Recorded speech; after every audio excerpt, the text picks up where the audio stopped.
Nagbukas ang pelikula sa Libya sa isang planta ng kemikal na dating pag-aari ni Gaddafi. Pinoprotektahan ng pangkat ng mga sundalo si General Fezan at ang kanyang pamilya. Di nagtagal, ang ilan sa mga sundalo ay napatay nang magsimula ang mga putukan at pagsabog mula sa sorpresang pag-atake. Isang grupo ng mga mersenaryo na pinamumunuan ni Suharto Romet ang umatake sa kanila na nagudyok sa general at kanyang pamilya na tumakbo. Umakyat si Romet sa tangke at tinanong ang sundalo kung saan ang kinaroroonan ni Fezan. Lumingon lang ang sundalo sa katabing gusali bago itinusok ni Romet ang kanyang kutsilyo sa lalamunan ng sundalo. Pagkatapos lumipat ang eksena sa syudad ng New Orleans. Sumakay si Barney Ross sa kanyang motorsiklo para bisitahin ang best friend na si Lee Christmas na kasalukuyang nakikipagtalo sa kasintahang si Gina, na kapwa-miyembro din ng grupo nilang Expendable. Gusto lang magpasama ni Barney kay Christmas dahil masakit raw ang likod niya at hiningi niya ang tulong ng kaibigan na mabawi ang kanyang singsing. Maya-maya nagtungo sila sa isang bar kung saan niya naiwala ang singsing sa lalaking nagngangalang Jumbo Shrimp.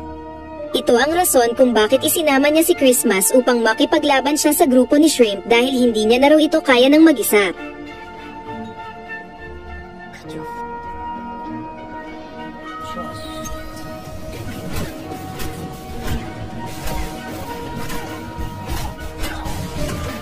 Matapos ang kaguluhan, sa wakas nabawi na nga ni Barney ang singsing niya dahil sa tulong ni Christmas.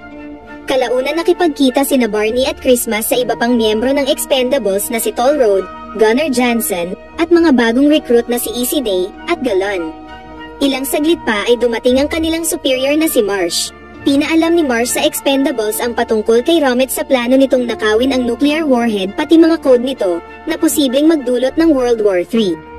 Si Romet ay nagtatrabaho sa teroristang grupo na kilala sa pangalang Ocelot, kung saan matagal na pala itong hinahanap ni Barney. Pagkatapos ipinadala na ang Expendables patungong Libya para pigilan si Romet manakaw ang nuclear warheads pati ang code nito.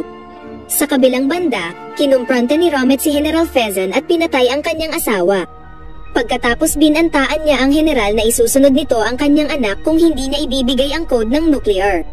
Ngunit kahit ibinigay na ni General Fezan ang mga code, binaril pa rin ni Romet ang kaawa-awang bata at pinatay na rin si Fezan. Ilang saglit pa ay dumating na ang Expendables ngunit hindi nila magawang makapaglanding ng maayos nang tirahin sila ng missile.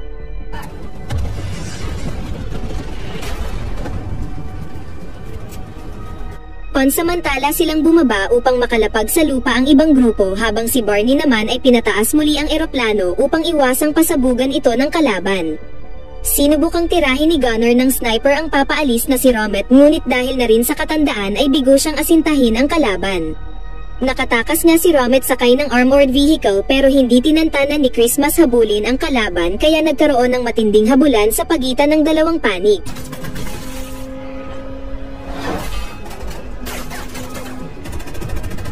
Habang hinahabol ang sinasakyan ni Romet, tinutulungan sila ni Barney i-track ang sasakyan kung saan ito dadaan.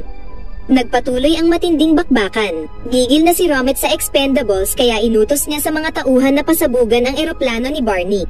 Pansamantala pa itong nakontrol ni Barney at nang makita ni Lee Christmas ang sitwasyon ng kaibigan, nagpasya siyang abandonahin ang misyon para sagipin si Barney.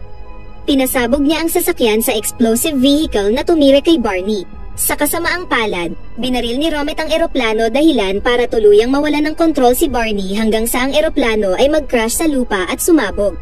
Dahil dito nagkaroon ng pagkakataon si Romet tumakas. Nilapitan ng grupo ang sumabog na eroplano at tumambad kay Lee Christmas ang mapait na sinapit ng matalik niyang kaibigan. Umuwi na ang mga Expendables at nagluluksa sa pagkamatay ni Barney. Ngayong wala na si Barney, si Christmas ang mamumuno sa grupo upang hanapin si Romet at maipaghiganti si Barney. Ngunit dumating si Marsh at pinakilala niya ang bagong miyembro ng Expendables na si Gina. Pagkatapos sinabi ni Marsh kay Christmas na tatanggalin na muna siya sa grupo dahil raw sa kanyang aksyon na suwayin ang utos ni Barney sa misyon at hinayaang makatakas si Romet.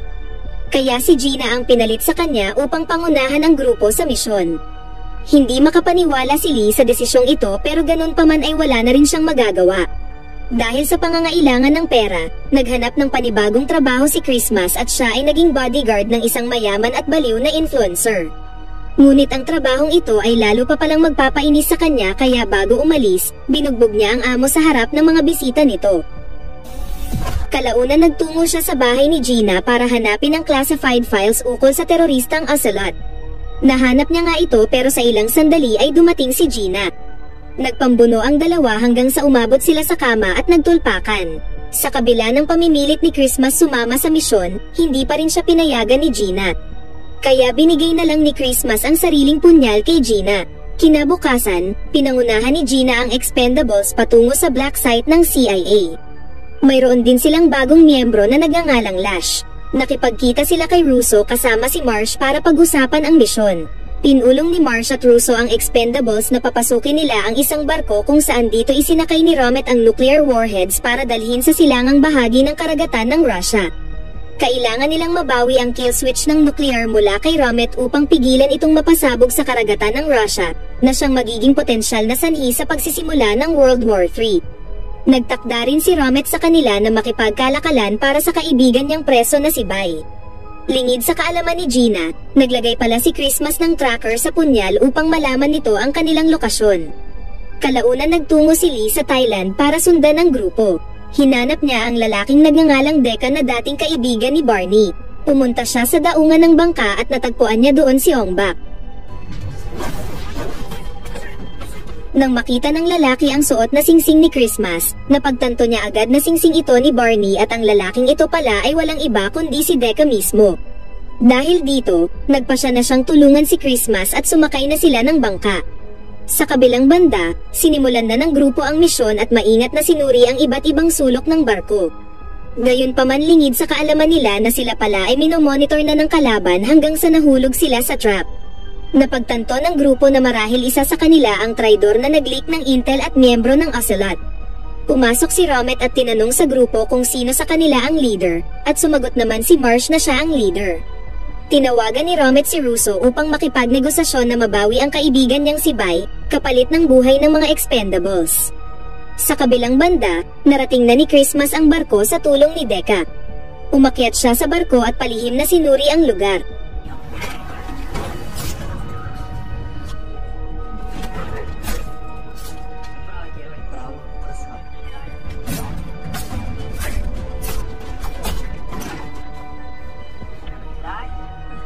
Nagawang tawagan ni Christmas si Romet at binantaan na maghanda na siya dahil ipaghihiganti niya ang kaibigang si Barney na pinaslang ni Romet.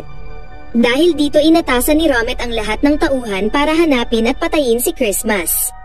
Gayunpaman dahil veterano si Lee Christmas sa mga ganitong sitwasyon, madali niya lang inubos ang puwersa ng kalaban.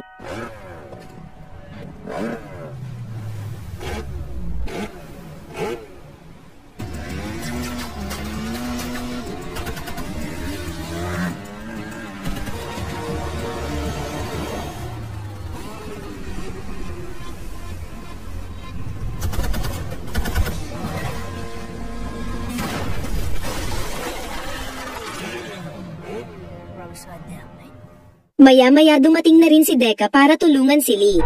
Sa kabilang banda nagawang makalabas ng grupo sa pagdaan nila sa escape hatch ngunit nasalubong naman sila ng 3 sundalo. Gayunpaman sa pagkakataong ito dumating si Christmas at Decca para sagipin sila. Lumalabas na batid na rin pala ni Gina ang nilagay na tracker ni Christmas sa punyal kaya alam niyang susunod si Christmas sa kanila. Pagkatapos muling nabuo ang Expendables at sinimulan na nilang pulbusin ang mga kalaban.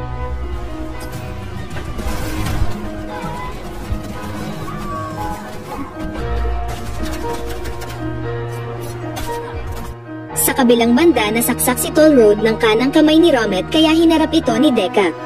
Matindi ang naging laban ng dalawa ngunit tila ba walang binatbat si Decca sa kanya. Tinulungan siya ni Lash hanggang sa magapi nila ang kalaban.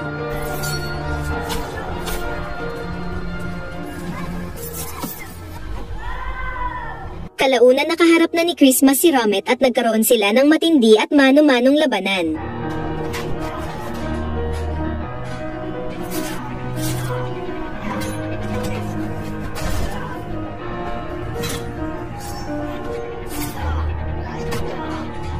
Sa huli, napasuko na rin ni Christmas si Romet at bago patayin, tinanong niya kung nasaan ang kill switch. Subalit tugon ni Romet na wala sa kanya kundi nasa kanyang boss. Kalaunan dumating na ang helicopter sakay ang bilanggo na si Bai. Laking gulat ni Bai nang makita niya si Marsh at lumalabas na si Marsh pala mismo si Ocelot. Pinatay niya si Bai pati ang kasama nitong sundalo. Nang malaman ni Christmas na si Marsh pala si Ocelot, pinasabugan niya ang helicopter upang pigilan si Marsh sa kanyang pagtakas. Pinakita ni Marsh ang kill switch na siyang tanging paraan para pigilan ang pagsabog ng nuclear warheads, sabay itinapon niya ito sa dagat upang wala nang makahadlang pa sa kanyang plano. Agad inutos ni Christmas sa mga kasamahan na tumakas na sila at sumakay sa bangka, habang magpapaiwan naman siya at nagpas siyang isakripisyo ang sarili. Plano niyang ilihis ang ruta ng barko at palubugin, nang sa ganon sa paraang ito ay mapipigilan niyang sumabog ang nuclear malapit sa Russia, na siyang magdudulot ng World War III. Pagkatapos hinarap ni Christmas si Marsh sa isang tunggalian na hindi raw gagamit ng baril. Pero patraidor na binunot ni Marsh ang kanyang pistol ngunit may biglang bumaril sa kanya sa likuran. Ito pala ay walang iba kundi si Barney mismo na sinadyang pinake ang kamatayan upang mapalabas lang ang totoong Ocelot. Pagkatapos pinasakay niya na si Christmas sabay pinasabog niya ang barko ng pira-piraso hanggang sa lumubog, dahilan para ang nuclear warhead ay sumabog sa ilalim ng dagat.